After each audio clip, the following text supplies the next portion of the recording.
سب اپنی بچیوں والے. میں بھی کسی کی بختاور ہوں, میں بھی کسی کی آسفا ہوں. مطلب ان کے گھر میں جو بیٹیاں ہیں وہ بیٹیاں ہیں, ہم کسی کی بیٹیاں نہیں ہیں, ہم کسی کی عزت نہیں ہے.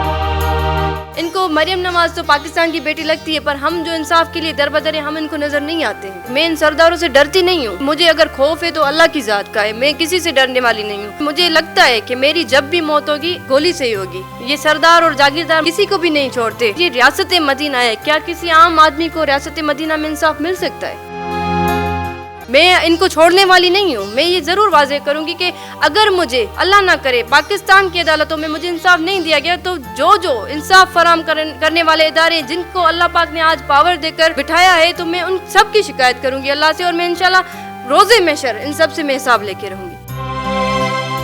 السلام علیکم ناظرین, آپ کا میزبان یاسر شامی آپ کی خدمت میں حاضر ہے اور آپ دیکھ رہے ہیں ڈیلی پاکستان. آج میں پاکستان کی اس بیٹی کے ساتھ موجود ہوں جن کا نام ہے رباب. عمر تھی ان کی 18 سال, لیکن ہوا کی اس بیٹی نے انصاف لینے کے لیے سر پر کفن باندھا اور 200 سے 250 کے قریب عدالتوں کی پیشیاں بھگت چکی ہیں. ہر 15 دن بعد ایک نئی تاریخ دے دی جاتی ہے. یہ جب بھی عدالت میں جاتی ہیں تو ننگے پاؤں جاتی ہیں. یہ انٹرویو میں بھی ننگے پاؤں بیٹھی ہیں. یہ ننگے پاؤں کیوں بیٹھی ہیں انٹرویو میں, یہ بھی ہم ان سے پوچھیں گے. 26 جنوری 2018 کو ان کے بھائی کی شادی ہونا تھی. بہنیں بھائی کے لیے مہندی کے بڑے تال لیے شادی کی خوشیوں میں شریک تھی. پورا خاندان بیٹے کی شادی کے لیے بےتاب تھا. 17 جنوری 2018 کو اندرون سندھ کا ایک ضلع جس کا نام دادو ہے, اس کی تحصیل مہڑ میں فیوڈلزم کے نتیجے میں جاگیردارانہ اور مدبرانہ جابرانہ نظام میں سے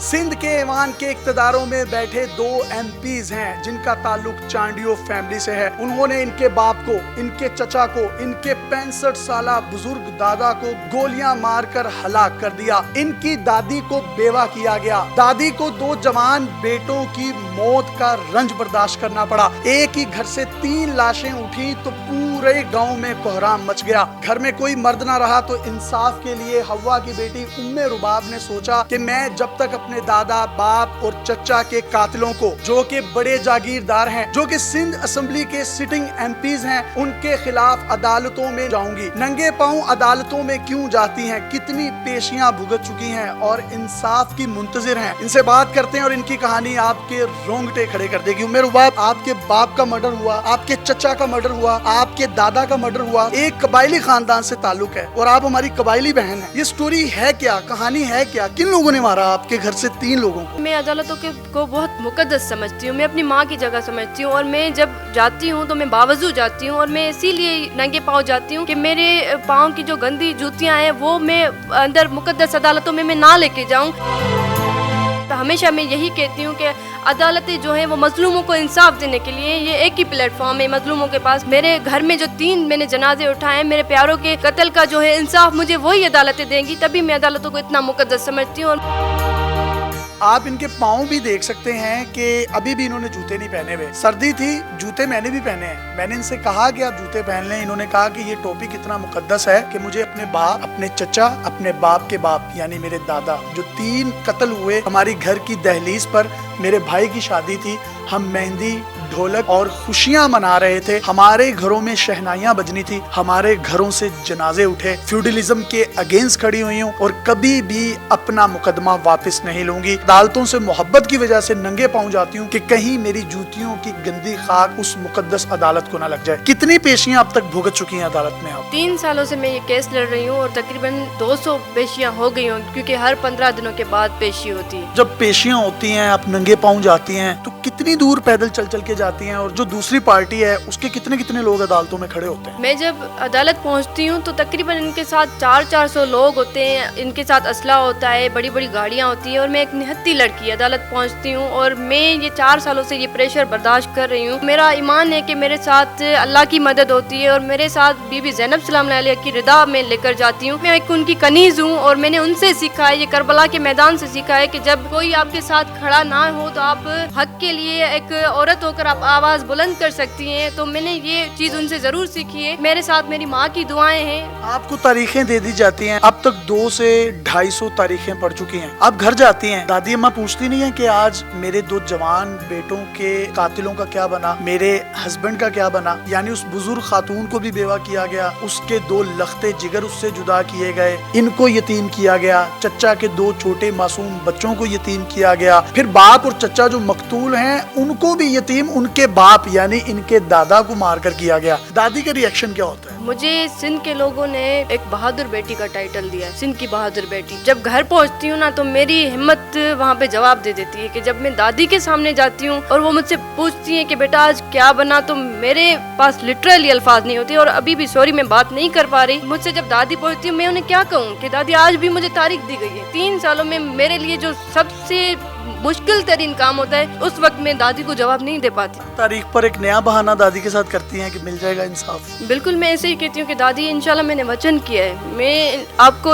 आपके शहीदों के आपके बेटों के लिए इंसाफ में लेके दूंगी, दादा के लिए मैं इंसाफ लेके आऊंगी, मैं अपने बाबा के लिए इंसाफ लेके आऊंगी। घर के बड़े मेरे दादा मेरे चचा मेरे वालिद साहब को शहीद किया गया तो मुझे ही निकलना पड़ा इंसाफ की खातिर, तो मैं निकली और मैं ये स्ट्रगल कर रही हूँ। और आप ये स्ट्रगल करती रहेंगी मरते दम तक। मैं इन सरदारों से डरती नहीं हूँ, मुझे अगर खौफ है तो अल्लाह की जात का है, मैं किसी से डरने वाली नहीं हूँ। अगर किसी ने आपका मर्डर कर दिया तो मुझे उस चीज़ की परवाह नहीं है, क्योंकि कम से कम ये है कि जब से मैं खड़ी हूँ तो सिंध में लोग अवेयर हुए हैं और वो फ्यूडलिज्म के अगेंस्ट बात करना शुरू हुए। असल में टारगेट यही है कि मैं फ्यूडलिज्म खत्म करना चाहती हूँ अपने सिंध से, ये जुल्म और सितम में खत्म करना चाहती हूँ। अदालतों से इंसाफ नहीं मिल रहा, 2 से 2.5 साल हो गए आपको अदालत के धक्के खाते हुए। अदालत के पास प्रूफ्स हैं या वो जमानत पर हैं? शिकवा क्या है आपको अदालत से? मेरे पास गवाह मौजूद है, मेरे पास सबूत मौजूद है, मैं साबित करने के लिए तैयार हूँ। किन लोगों के सामने गोलियां मारी गई थी? मेरे चचा हैं, आई विटनेस हैं, 2 और बाबा के कजन्स हैं और शॉपकीपर्स वगैरह हैं, सब ने ये स्टेटमेंट्स दिए हैं। ये दिन दिहाड़े कत्ल किया गया था। 26 जनवरी पे मेरे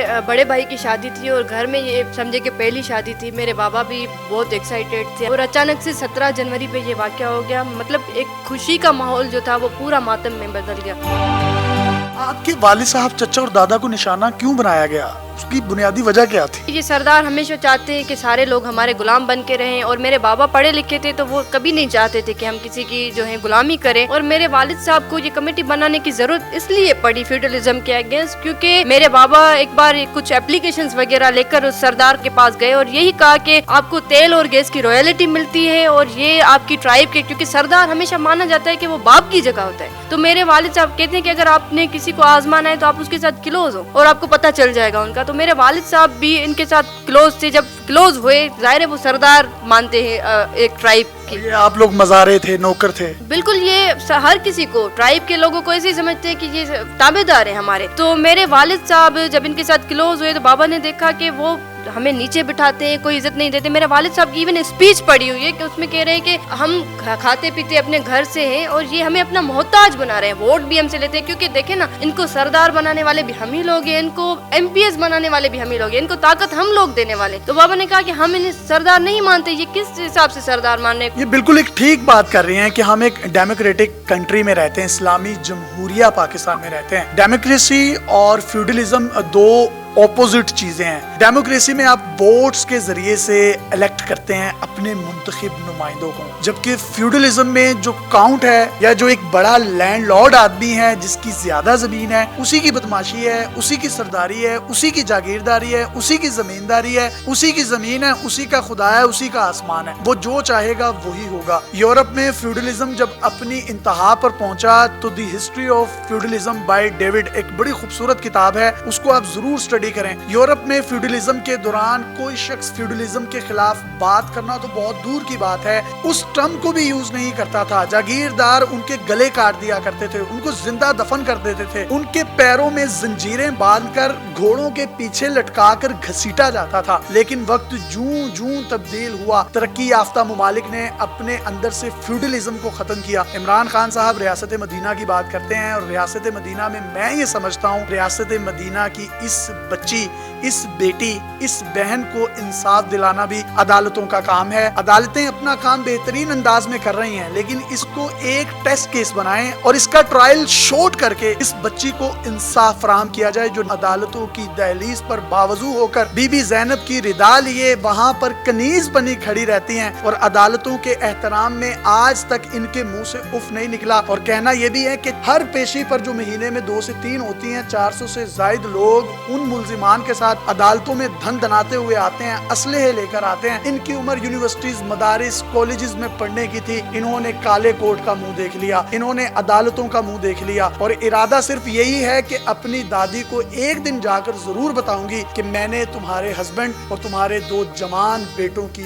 मौत का बदला पाकिस्तान की अदालतों से इंसाफ की सूरत में ले लिया है। लेकिन अनफॉर्चुनेटली अभी तक इंसाफ जो है इनके दहाने पर नहीं पहुंचा। चीफ जस्टिस ऑफ पाकिस्तान, जो कि साबिक चीफ जस्टिस थे साकिब निसार साहब, आप उनकी गाड़ी के आगे भी आई थी, वो क्या मामला था? उस वक्त पाकिस्तान के चीफ जस्टिस साकिब निसार साहब थे और मुझे पता चला कि वो कराची रजिस्ट्री आ रहे हैं और मेरे पास कोई और ऑप्शन नहीं था, क्योंकि सिंध पुलिस टोटली कॉम्प्रोमाइज थी, पूरा रिकॉर्ड टेम्पर हो चुका था। जब कराची पहुंची तो मैंने देखा वहाँ पे बहुत ज्यादा क्राउड था और सारे लोग अपनी शिकायतें लेकर खड़े थे कि चीफ जस्टिस साहब सुमोटो एक्शन ले। तो उस क्राउड में ज़ाहिर साकिब निसार साहब की नज़र मुझ पे नहीं पड़ती। मैंने अपनी जान की परवाह ना की और मैंने साकिब निसार साहब की गाड़ी रोकने की कोशिश की, पर मुझे बड़ा अफसोस है इस चीज़ का कि पाकिस्तान की इस बेटी को उस जगह पे भी नहीं देखा गया। साकिब निसार साहब की गाड़ी 1 मिनट के लिए भी नहीं रुकी, क्योंकि मैंने एक रिस्क लेकर उनकी गाड़ी रोकने की कोशिश की। वो सिटिंग चीफ जस्टिस थे पाकिस्तान के। उल्टा वहाँ पे ये हुआ कि पुलिस वालों ने मेरे बाजू से पकड़कर मुझे सड़क के उस पार फेंक दिया कि आप चली जाएं यहाँ से। तो मैंने हिम्मत फिर भी नहीं आ रही। फिर आप दादू से सफर करती हुई कराची पहुंची थी कितने घंटे का, और चीफ जस्टिस साहब की गाड़ी के आगे आई और पुलिस वालों ने उठा के सड़क के उधर फेंक दिया, फिर भी हिम्मत नहीं आ रही? बिल्कुल, मैं दादू से 4.5 घंटे का सफर करके गई थी और सुबह के टाइम में तकरीबन 8 बजे में जाकर वहाँ पे खड़ी हो गई। आपने कुछ गिफ्ट भी किया था उनको, एक सोशल मीडिया पर क्लिप वायरल हुआ था, वो क्या था? मुझे पता चला 1 मंथ के बाद कि साकिब निसार साहब फिर सखर आ रहे हैं। वहाँ जब मैं गई तो मैंने स्टेज पे जाकर उनको एक छोटा सा कुरान शरीफ गिफ्ट दिया, और वो कुरान शरीफ में इसलिए लेके गई थी कि मैंने जाकर उन्हें कहा कि सर मैं आपसे इंसाफ की भीख मांगने आई हूँ, क्योंकि मैं एक पाकिस्तान की बेटी हूँ और अभी अल्लाह पाक ने आपको एक ताकत दी है कि आप मुझे इंसाफ दे सकते हैं। अगर आज आपने मुझे इंसाफ नहीं दिया तो रोज़े महशर में अल्लाह पाक से आपकी शिकायत करूंगी। मैंने ये अल्फाज साकिब निसार साहब को कहे थे। साकिब निसार साहब ने मुझे इंसाफ नहीं दिलाया, पर वो मुझे जस्ट सिक्योरिटी देकर चले गए। मतलब वो चीफ जस्टिस थे, उनको भी ये नॉलेज थी कि सिंध के सरदार कितने इन्फ्लुएंशियल है, जस्ट सिक्योरिटी देकर वो भी रिटायर हो गए। आपको सिक्योरिटी देकर चले गए जिनका काम आपको इंसाफ देना था। क्या उनको भी लगता था कि आपको कोई खतरा है? ये कितनी गहरी बात है, एक लम्हे के लिए सोचिए, और कितनी एक पिंचिंग बात है कि चीफ जस्टिस ऑफ पाकिस्तान हो और वो आपको इंसाफ देने की बजाय सिक्योरिटी देकर चले जाएं। यानी उसको भी लगता है कि इस मुल्क में जो शहरी है उसकी जानो माल की हिफाजत अदलिया यकीनी नहीं बना सकती या इदारे यकीनी नहीं बना सकते, वो उसने खुद ही कोई सिक्योरिटी ले लेनी है, उसको थ्रेट है। यानी उनको लगता था आपको कोई खतरा है। तो ये बात ने आपको पिंच नहीं किया? मुझे तो ये बड़ी अजीब सी लग रही है। यही मुझे शिकायत है कि एक सिटिंग चीफ जस्टिस को भी लगता है कि एक बच्ची जो है 18 साल की, वो इंसाफ के लिए दर बदर है। मतलब सिंध के सरदार इतने इन्फ्लुएंशियल है कि इसकी जान को खतरा है। तो देखिए, मैंने पहले भी यही वर्ड्स कहे कि मुझे घर बैठे इंसाफ मिलना चाहिए था, मुझे इंसाफ नहीं दिया गया। सिक्योरिटी देने का मतलब आप भी समझते हैं, सब समझते हैं कि मतलब उनको भी, उनके भी नॉलेज में ये था कि वो कितने इन्फ्लुएंशियल है। वो सिटिंग MPs है, इस वक्त भी वो MP हैं। तो पीपल्स पार्टी, बिलावल भुट्टो या किसी बड़े स्टेक होल्डर से नहीं आप मिली, उनकी कंप्लेन नहीं की उनको? मुझे पीपल्स पार्टी से वही शिकायत है कि उन्होंने मेरे सर पे दस्ते शफकत कभी नहीं रखा। उन्होंने उल्टा वो अपने दोनों MPs को प्रोटेक्ट कर रहे हैं, सब अपनी बच्चियों वाले। मैं भी किसी की बख्तावर हूँ, मैं भी किसी की आसफा हूँ। मतलब इनके घर में जो बेटियां हैं वो बेटियां हैं, हम किसी की बेटियां नहीं है, हम किसी की इज्जत नहीं है।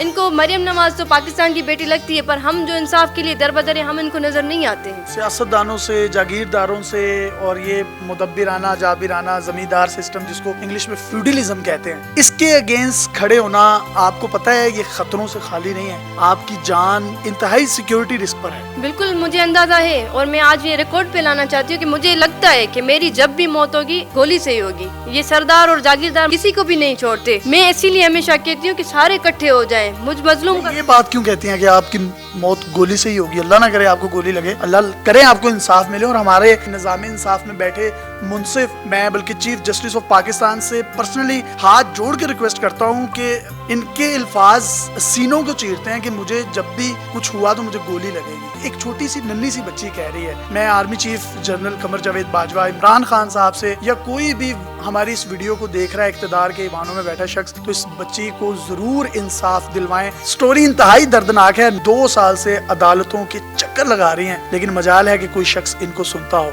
हमारा सिस्टम मुझे लगता है फेल हो चुका है। एक बच्ची इंसाफ के लिए एक हिम्मत करके सरदारों और जागीरदारों के खिलाफ खड़ी है। इसमें मैं नाउम्मीद नहीं हुई हूँ, पर मैं एक बच्ची हूँ, मैं थक गई हूँ। मैं कितनी स्ट्रगल करूंगी, मैं कितना लड़ूंगी। चीफ जस्टिस से, इमरान खान साहब से या किसी रियासत मदीना के दावेदार से कुछ कहना चाहें तो कह सकती हैं। इमरान खान साहब से, वो हमारे प्राइम मिनिस्टर हैं, कि सर आपकी पार्टी का नाम तहरीक इंसाफ है और पाकिस्तान की एक बेटी इंसाफ के लिए दरबदर है, और ये रियासत मदीना है। क्या किसी आम आदमी को रियासत मदीना में इंसाफ मिल सकता है? मेरा केस जो है अदालतों के लिए टेस्ट केस है। मैं चीफ जस्टिस ऑफ पाकिस्तान से अगेन रिक्वेस्ट करती हूँ कि सर इसमें आप सो मोटो एक्शन ले।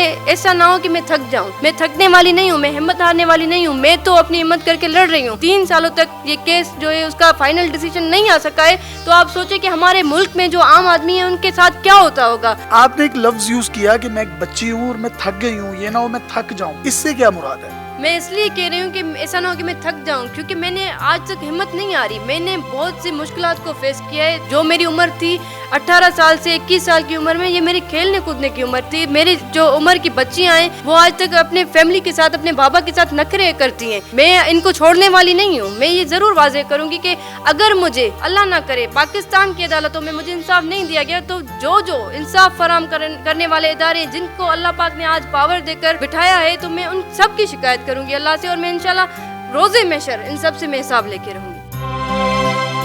जिन जिन लोगों ने इनको इंसाफ दिलवा सकते हैं इंसाफ ना दिलवाया, तो ये कहती हैं कि मैं अल्लाह की बारगाह में रूबरू खड़ी होंगी अल्लाह के सामने और शिकायत करूंगी इन लोगों की कि इन लोगों ने मुझे इंसाफ नहीं दिया। मेरा बाप मार दिया, मेरा चचा मार दिया, मेरा दादा मार दिया, और तो और नंगे पांव उस मुकद्दस अदालत आलिया की मैं तहसीन करती रही, अदब करती रही, एहतराम करती रही, कर्ब से गुजरती हुई, थकी नहीं, अकी नहीं, झुकी नहीं, ना झुकूंगी कभी। और जब लगेगी मेरे सीने पर गोली लगेगी, अल्लाह ना करे मेरे मुंह में इनके साथ इस तरह का कोई सानहा पेश आए, इससे पहले कि ये हादसा सानहा बन जाए और सानहे के बाद किसी बड़े सानहे को जन्म दे, नई नस्लों में नफरतें और कदूवतों के बीज बोए। मेरी तमाम स्टेक होल्डर से एक मर्तबा फिर से हाथ जोड़कर अपील है कि उम्मे रुबाब को जरूर इंसाफ फराहम किया जाए। फ्यूडलिज्म जैसी लानत जब तक पाकिस्तान से खत्म नहीं होगी, यहाँ तब्दीली नहीं आएगी। आज हमारे इक़्तिदार के ऐवानों में बैठे हुए मेजोरिटी में लोग वो हैं जिनके असर रसूख हैं। द लार्ज लैंड ऑनिंग फैमिलीज जो पाकिस्तान की हैं, इन्होंने अपना तशख़्ख़ुस ऐसा बना लिया है कि इनके सामने अगर कोई शख्स सोफे पर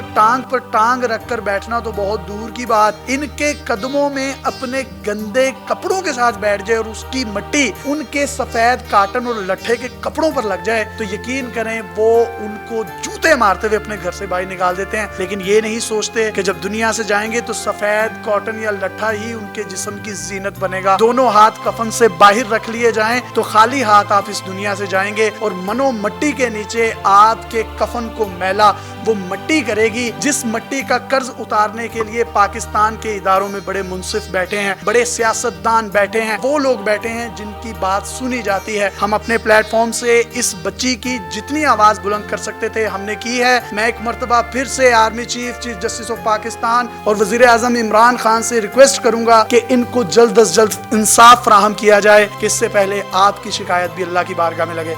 अल्लाह हाफिज।